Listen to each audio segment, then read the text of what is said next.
right. Good afternoon, Stephen. How are you? Good afternoon, Andrew. Good. How you Thanks doing? for joining today. We're doing a chair chat with the Civil Rights and Social Justice section of the ABA. And I'd love to start with a little introduction background from you. Just walk us through your career. I've been a civil rights lawyer for the better part of 60 years, uh, and I've really enjoyed my career, and I'm still quite active. And I'd say for the first half of my civil rights career, I did a lot of institutional reform litigation at the intersection of law and public policy, whether it was school systems, healthcare systems for the poor, public housing, um, prisons and jails, juvenile detention facilities. Uh, um, And did you do that in the context of pro bono impact litigation at a firm? Were you with like a government entity like the Civil Rights Division, or was this a nonprofit? I did it both in it was in private practice, although I was also my first 5 years in civil rights work was in legal services. Those were the glory years, in the Carter years. And thereafter, I had a wonderful law firm, Holland and Knight. Uh, we set up the community services team at Holland and Knight. And for 23 years there, we were the largest full-time pro bono department of any firm in the country. And we did a lot of our work in the South, did a lot of work in Mississippi, Alabama, Louisiana, Florida, etc.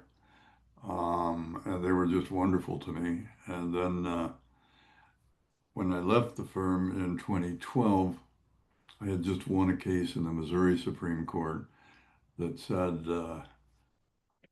quite clearly that when public defenders can prove that they have too many cases so that they can't be competent for all of their clients, uh, the judge may not order them to represent anybody else. They can't be ordered to do something that's unethical or unconstitutional. And And that's a great segue actually into that's a great segue into the topic of today's chair chat, which is the RAND Corporation study that you mhm, were an integral part of. I think that was published in 2023. Is that right? it was. Yeah. So we're going to dig into the study. We're going to talk about its conclusions, methodologies, other facets. But before that, can you just give us an overview of what this study was? It was a collaboration between the RAND Corporation, the ABA, and the NCSC, correct? That's correct. National Center for State Courts. Yeah. Uh, So tell us a little bit about what the goal of the study was. well, uh, it started in with really with the Missouri case. And the question is, how many cases are too many? And there were some studies out there that have been done, and I looked at them, workload studies, and I thought they were seriously deficient. Uh, there was no there. Um, so I didn't know anything about how to the qualitative analytics or quantitative analytics. I did know what the law and standards were, uh, and uh, and how important the Strickland case was, how important that its command that the lawyers provide reasonably effective assistance to counsel pursuant to prevailing professional norms, and that the court had pointed to the ABA's criminal justice section defense function standards as being important guidelines for determining what reasonably effective assistance of counsel was.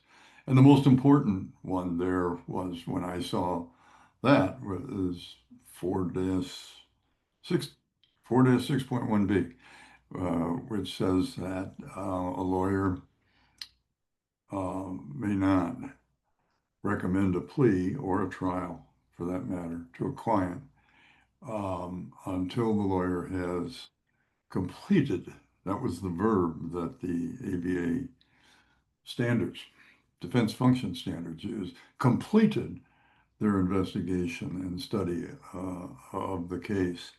And it was obvious to me and to everybody else in America, every judge, every state Supreme Court judge, every bar association, that that was not being done by a long shot because public defenders were struggling with this very limited funds, grossly underfunded, and I reached out to accounting firms. The ABA, I should say, is before I get into the ABA's role here, there were three sections or committees of the ABA that were really fundamental to this effort and generally to criminal justice reform. What was then known as or I think it was, the Individual Rights and Responsibilities section, which was the predecessor name for the CRNSJ, Civil Rights and Social Justice section, which we're talking about here. And the Standing Committee on Legal Aid and Indigent Defense, which is called SCLAID, and of course the Criminal Justice section. So if you were going to get anything done on criminal justice reform through the ABA, those three sections had to get on board. And there were differences of view there, particularly in the criminal justice section, where you had prosecutors and lawyers and judges, academics, and defense lawyers. So those standards are highly respected because they are the product of those four groups. You have everybody in the room on board when the most important question that you got to answer was answered.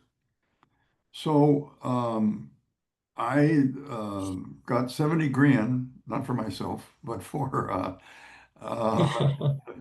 to hire an accounting firm. I said, we need somebody who, unlike me, knows what reliable data and analytics are, knows what qualitative analysis, what's quantitative analysis, what's good research methodology, because they were sure that there was no valid research methodology used in the prior studies.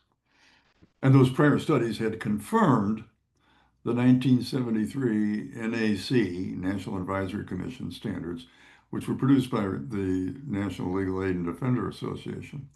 So actually, before we get into the RAND Corporation study, I'm glad you mentioned the 1973 standards because in some ways, those were the prevailing norms for many, many decades thereafter. So could you tell us a little bit about those 1973 workload standards, how they developed and what the standard was? I know it because I know the people I'm old enough to know the people who were there. I think most of whom, or all of whom, are no longer with us. But it was six guys sitting around a bar and in the lounge of the Del Coronado Hotel in San Diego and writing down on a cocktail napkin, which unfortunately has been lost to history, 150 felonies per lawyer per year as a maximum and 400 felonies per lawyer per year as a maximum. I think you mean 400 misdemeanors. Sorry, 400 misdemeanors, right. And how did they come up with these? I mean, was there some sort of methodology behind it, or was it literally the back of the napkin math? I think it was after the third round. It was just Gideon had established the right to counsel in felonies in 63. Argesinger had established the right to counsel in misdemeanors. I think that was 73. Had to come up with something. Um, I don't want to. Within 3 or 4 years, the NLADA published another study of that study and said it was grossly insufficient, that it was not reliable. It allowed public defenders to take way, way, way too many cases, and I think our profession has to own this one. This is not a pretty chapter in our profession's history. I think why we kept those standards for the next 50 years is beyond me. Um, I've used the phrase before, and this is tough stuff, but we just have to come to terms with it and then change it. Uh, but George Bush used to use the phrase the soft bigotry of low expectations. Mm. We had low expectations for those lawyers, but we also had low expectation for their clients, and their clients were grossly disproportionately black and brown people, and all of them were impoverished people, and many of them suffering from the effects of poverty, homelessness, mental illness, and addiction. And for whatever reason, those were the standards. They were the ABA said that those maximums should not be exceeded, do not exceed. Well, if you Google it, you'll see that those became the ABA standards. And that's what people referred to, the national standards, the ABA standards. So I knew that that was really, really, really problematic. And I wanted somebody to get in and develop a reliable methodology. I had done some work on the Delphi method, but I am not, and RAND had developed the Delphi method. I am not a researcher.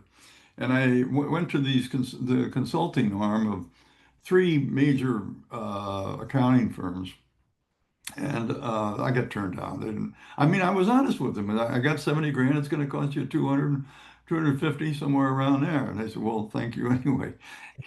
But I did then have a friend in St. Louis who knew uh, the best accounting firm in St. Louis, at least for me, was Reuben Brown. And they had a great leader, a guy named Jim Castellano. And I went in and made my pitch to him. And he cut me off after about 20 minutes. And he said, I had said up front to him, Jim, this is going to, I got 70, it's going to cost you 250. And he cut me off and he said, Steve, we're going to do this. And I said, Jim, I got to tell you, I only got 70 grand from the ABA. It's going to cost you 250. He said, Steve, this is a very important thing and we're going to do it. Wow, had I found a remarkable leader. And they stepped up and did it. And they did, here's what I asked them to do.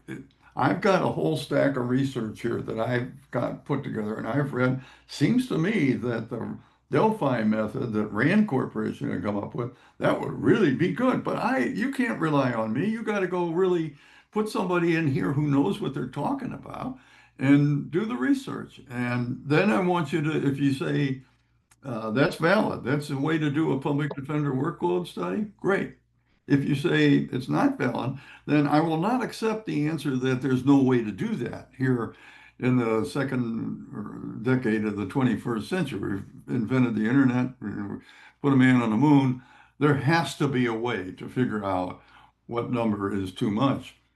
And then if you conclude you're going to do it, that that's the right method, then do it for Missouri, and then give me a national blueprint to do it across the country. And they did.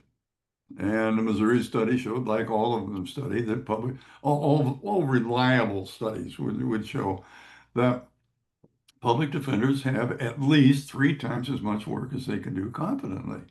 Well, that's against the law. Okay, that's called a concurrent conflict under Model Rule of Professional Responsibility 1.7A2.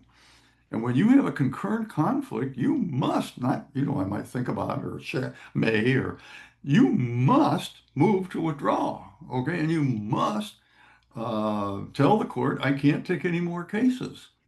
So let me just stay with that for a moment. That's interesting because when most lawyers think of a concurrent conflict, they think of two individuals who were charged in the same conspiracy, right? I mean, you have these potentially conflicting defenses, a potential for cooperation, and that might create a conflict. But you're suggesting that there's another standard or another species of concurrent conflict, which is just sheer workload, right? Is that the idea? Exactly, because if you've got these 100 clients over here, let's make it more reasonable. Let's say you got 50 clients, okay, and you're up to here, okay? When you start taking on another 50 clients over here, every time you touch a file, talk to a witness, talk to your client, that's unethical because you're Mm. taking time away from these people over here. So you're in a constant state of concurrent conflicts. Your clients all have conflicts with one another because they all want your time. Okay. This is a huge event in their lives for them, and this is a bet the company case. And they want you in that thing, and you can't do it. And so that's uh, so we wanted to develop this model so you could litigate it. And boy, could you litigate that. Okay. Could, so this is very helpful background. Are You're aware that there's the Delphi process and then there's also the older time study method? Yes. Can you just speak to us about the difference between this older time study method and what advantages the Delphi process offers as compared to the older time study method? Well, the older studies had used the time study and it was not pretty.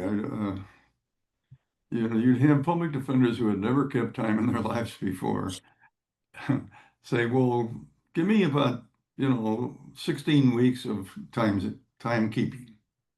And then they would extrapolate from that and annualize it. Uh, and it would be, of course, a very low number. So in Missouri, actually, we had good data on time because I think timekeeping is a great thing for public defenders anyway. Okay.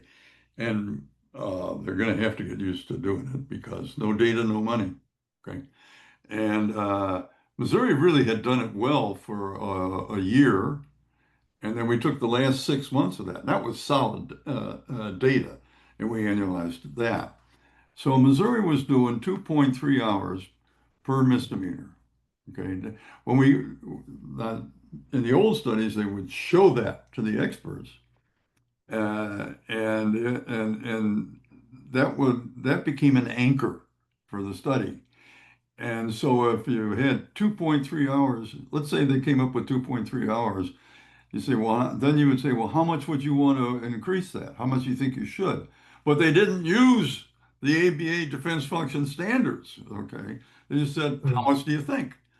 And to move 2.3 to like 4.2 would be a huge lift. But if you take that away from them and don't show that to them and don't anchor their professional judgment in present practices so that you would be institutionalizing present practices, instead you say, here's the standard. Here's what you've got to do in these cases. Then Missouri came back and it was 12.7 on a misdemeanor. Not 2.3, 12.7.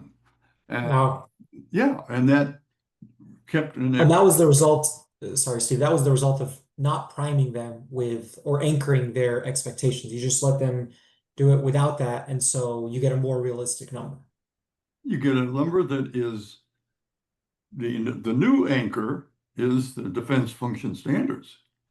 And the defense function standards say you're going to complete your investigation of the case before you recommend a plea to your client. Well, the judge, you can imagine a judge on a Monday morning with 33 people in his courtroom, and you say, Judge, I need to talk to each one of these people for, on average, about 7/10 of an hour. Oh, Mr. Hanlon, come on now. I've got all these, we got to move these people through here. So there was huge clash between public defenders who stood up and many times took a huge beating from the judge over this. What are you talking about? I have to move these people through my courtroom. So this would, really introduce real change into public defense and criminal justice for poor people in the country. So, uh, the, Sorry, Steve, and to that point, actually, so you bring up an interesting point about the friction that these public defenders met with when they tried Mhm. to set these boundaries, essentially. Can you speak a little bit as to why so few public defenders actually take these steps to adhere to the workload standards despite clear ethical rules that allow or even require them to do so? Well, I hate to say this, but I mean, these people are working like crazy. I mean, night and day. And every day they go home and they know that they didn't, they knew that for this case and that case and that, they hadn't conducted an appropriate investigation. So it's hard to get people to break that. And first of all, it's hard to get people to say, what I'm doing is unethical. I can't do this. It's against the law. And then you got to take on the judiciary, you got to take on the governor, you got to take on the legislature.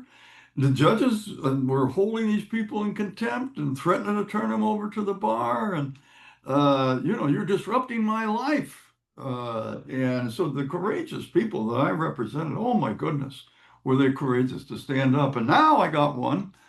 Hope we get to it before we get out of here. They got the greatest public defender in the history of Western civilization with Shannon Wilson out in Oregon. And my God, Shannon identifies as trans. So they stood up in the beginning, and the judge, you can hear it on the tape.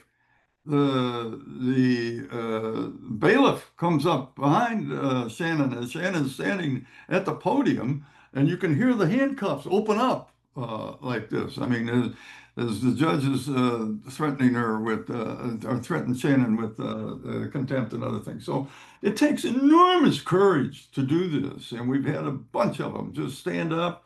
Travis Weiner out in Colorado now, Mike Mitchell down in Louisiana. It's just, but it takes an enormous amount of courage to do this because you're putting your job on the line. You're taking on the system.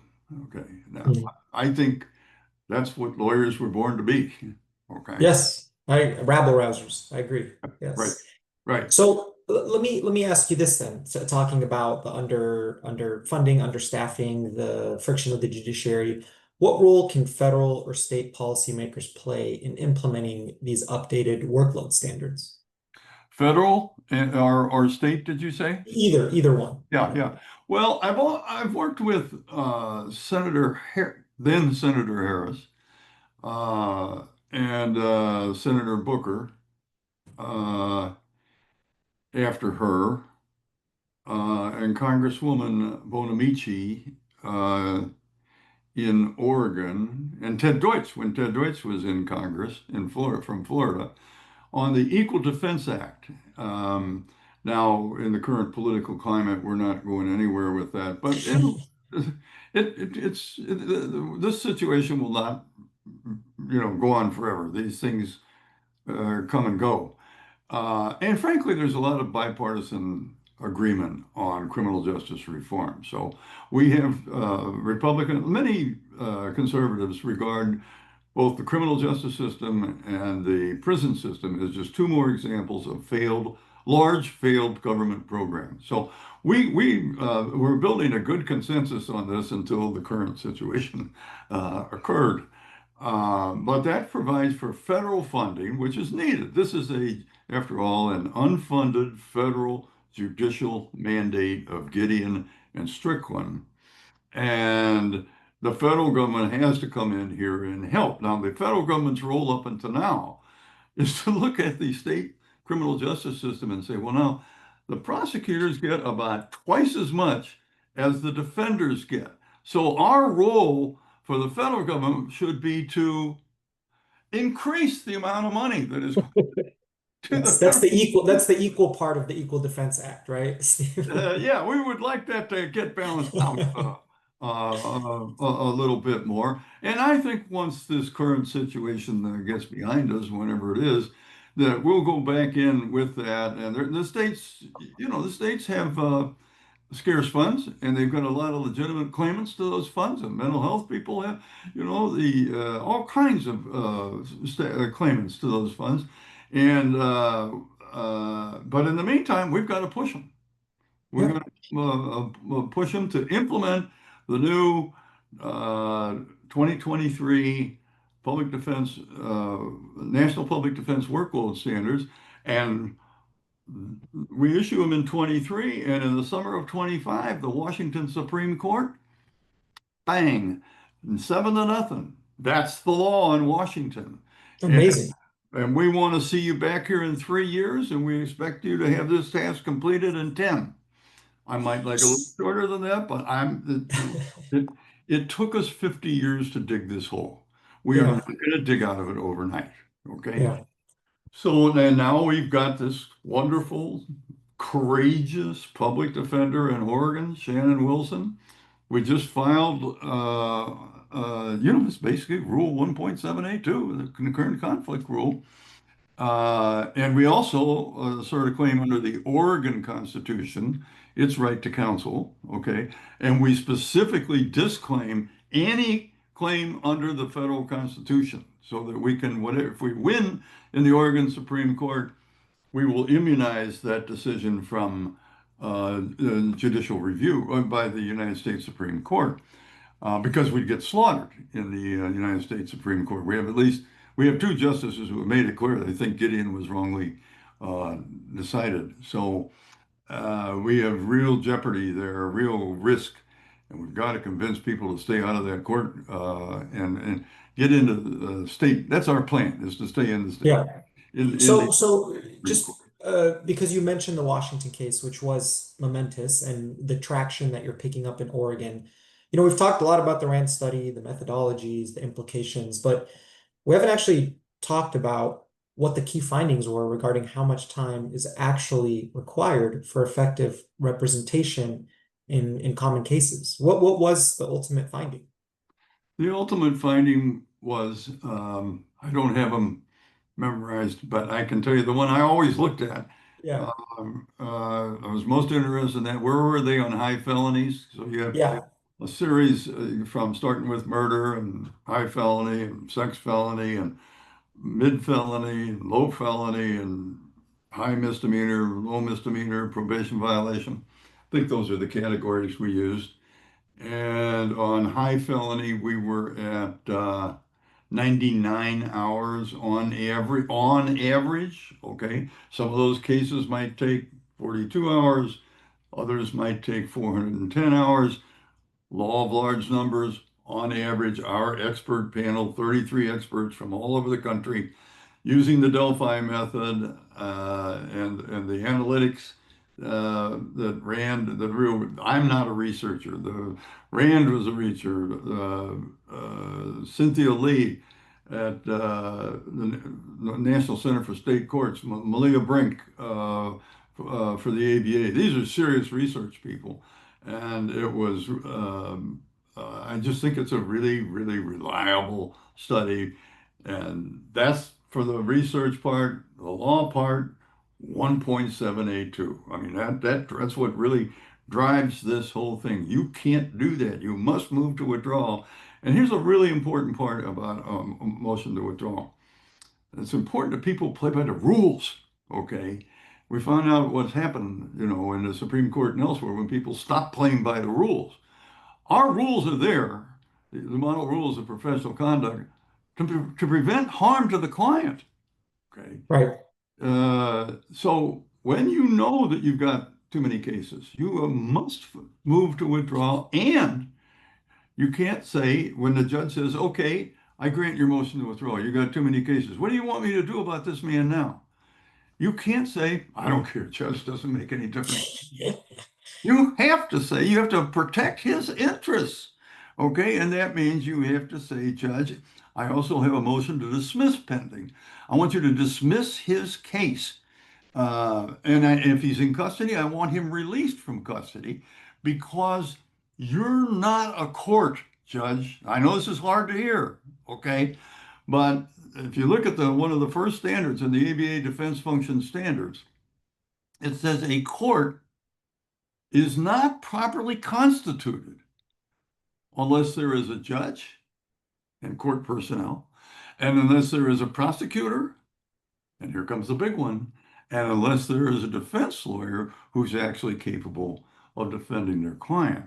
So, Judge, you could have a robot, you could have a gavel, you could be up high on a bench, not a court. So you can't proceed unless Mhm. the court is properly constituted. So now what we want the Oregon Supreme Court to say is, legislature, we know how you love to criminalize everything under the sun. Urinating in public, fishing with illegal bait, you name it, we'll criminalize it. Okay. This is the criminalization of homelessness, poverty, mental illness, and addiction. Okay. And we decided to do, and you have made a public policy decision, legislature, that you want to deal with that with mass incarceration. Got it. Understand it. We're not in charge of that. Okay. But we are in charge of the justice system. We're in charge of the integrity of the justice system. So you need to realize that if you want to criminalize these things and go ahead and prosecute them, you got to make sure there's enough money there for that those public defenders cannot, not just the illusion of a lawyer, not just breathing a bar card and And a suit. Yeah. and conscious. Okay, we had to fight for conscious. Okay, the sleeping lawyer down in Texas. I mean that was a hard battle. It took us years to win that one. That was considered a close question whether or not the lawyer had. So Yeah. that's what we want to do. We want the legislatures to understand that you don't have this blank check anymore. We're not going to provide those services anymore in that manner. And Yeah. it's critical that the American bar, and the American bar, well, it had some problematic, in the beginning. It should have never stood by while those 1973 standards were in effect. But it's really stood up on this, and the presidents of the ABA have stood up on this and supported. And this is very controversial. These are judges all over the country, who are sitting in their courtrooms with a bunch of people in orange jumpsuits every Monday morning and trying to figure out how am I going to make this happen? And the bar has been tremendous, okay? But we just have to stand up and own it and then go out and do the things that we got to do. That's very well put. I have a few or two more questions for you, and then if you have closing remarks, I'd love to hear them. The first, you've mentioned litigation attempting to implement these new standards in states. So we have the Washington Supreme Court decision. Congratulations again on that. It's a big victory. There's some traction in Oregon. Are there any currently pending or imminently anticipated lawsuits in other states with the goal of implementing these standards? Yeah, well, first of all, um, Washington is a county-based system. It's not state-based. Okay. So the county's reaction to what the Washington Supreme Court said was, my God, we'll go broke. What are we going to do? Okay. And so what we've said to them is, maybe you shouldn't have so many cases.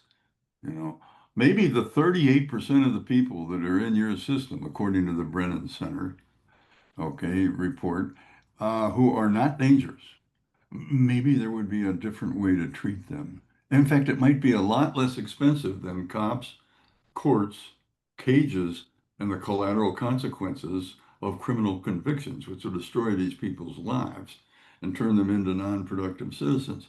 Maybe that you could work with people like social workers and mental health experts, like they're doing in San Diego right now, and they're doing in some parts, they're doing in Seattle, and as divert these cases, get these cases out of the system where people can actually get the resources and the help that they need. So we're going to have to go up and enforce it Mm. in Washington. So that's the next one. Are there other states? Yes, there are. And now we can't go to Missouri anymore. Okay, you lose some elections, and then all of a sudden it's not the same court. Okay, Florida. we can't go to Florida anymore. We used to be able to go there. But can we go to other states? Yes, we can. And we've got the list and we'll be ready. I think we have Great, to, I think we got to go to Washington first, but we're ready after that. great. I can't thank Holland and Knight enough, my old firm. They came back to me after just before we got the standards in 2023. And they said, gee, we see what you're doing. It looks pretty good, but we also notice you're over 80 years old. Could you use some help? And they've done the pro bono work that Josh Krumholtz and the people at That's Holland, amazing. That's amazing. unbelievable. Yeah, that's amazing.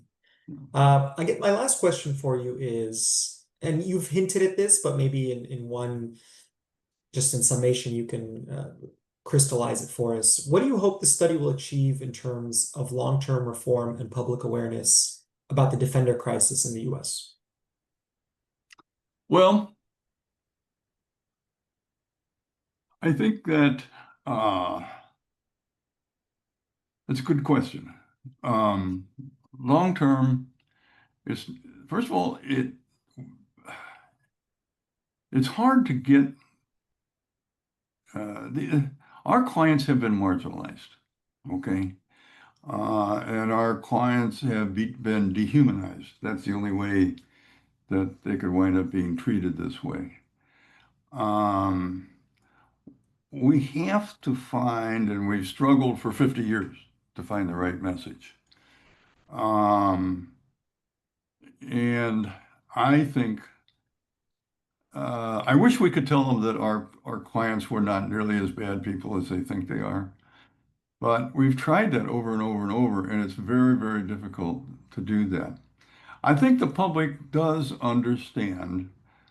I've never heard anybody, when I talk to them about a lawyer having 3 times as many clients as he or she could possibly, could confidently represent, and that was a problem. I've never had anybody say, I'm sorry, I don't get that. Could you repeat that or explain that? People know that. That's wrong. Right, right. It's just fundamentally wrong.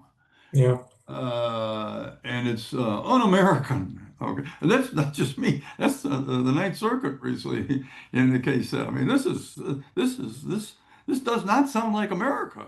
Okay, Yeah. well, The other thing, Steve, that I've noticed is, so I was a former federal prosecutor. I'm at a firm now, but I I'm ashamed to say I went into the job thinking that private practitioners were categorically better equipped to handle cases than public defenders. And I realized that when staffed and resourced properly, public oh, defenders are among the best, most zealous, most competent, and they fight so hard for their clients. And I think the folly that I fell for, which is also the public perception, doesn't necessarily come from the caliber of the lawyer. It comes from the fact that they're overworked. And then that impression gives off that perhaps the caliber is wanting. And I think right. that's such an unfortunate result because it reflects poorly on their ability, even though their ability has nothing to do with it. It's just anybody who is stretched that thin, and you only have so much capacity. No, it's well put. Well put. The natural reaction and unfortunately, I've heard too many prosecutors say this. Is well, they're just lazy, or they're not competent, or whatever. Well, you put any. Remember that Lucy, I Love Lucy, and she. Oh yeah, yeah, yeah. Remember the cookies that they were, and cookies they had too many coming through, and they kept On falling off the conveyor belt the episode. conveyor belt. Oh, that's a classic episode. Yes, yes, Yeah, yes, yes. that's what's going on. I don't care how good Exactly. you are at picking up cookies. Exactly. When there are that many Exactly. coming at you, then there are going to be a whole bunch of them fall on the floor. Very apt analogy. Yeah, and I'm glad to hear you say that because I like there's nothing lazy or incompetent. They're very, very good, but it's and I saw that firsthand, and I was at DOJ for 5 years. I had a lot of battles with them, and they're very, very good. But to your point, it's just the workload. Yeah, and they burn out. They have nobody can take that over a long period of time. And now the big problem is who wants that? Who would want that job? Okay, so what we Yeah. have to convince Oregon of and Washington of is, and everybody else, is if you want to prosecute all these people, and we might suggest you could rethink some of that. But if you want to prosecute all these people, then you're just going to have to provide funding so that you're not a court without somebody here who can function. So Yeah. you're going to have to change your thinking on this, and there has to be a relationship between the number of cases that you're putting into the system and the amount of funding that you're providing for public defense so that you could actually be a court. Yeah. So any final remarks before, I mean, we've been going over half an hour. I think we've discussed most of the implications of the RAND report, and I just want to open it up to you for any final remarks. Um, we're going to win, right? We're going to win. I may not be here, but we're going to win. We're no longer treading in the quicksand of the 1973 NAC standards. We're on firm ground. We're solid. We got reliable data. We got reliable analytics. We got a new generation of public defenders who are not going to take it anymore. They're simply not going to take it, and they're courageous. And we've already had the first win, and we're about to get the second one. And it's going to take time. Uh, Took us 50 years to dig this hole. It's going to take us some time to dig out of it. I think within the next 10 years, I think it'll look dramatically different than what it looks right now. Well, thank you so much for your time today, Stephen, and thank you for all the work that you've put into this really important issue. Thank you. Thanks a lot.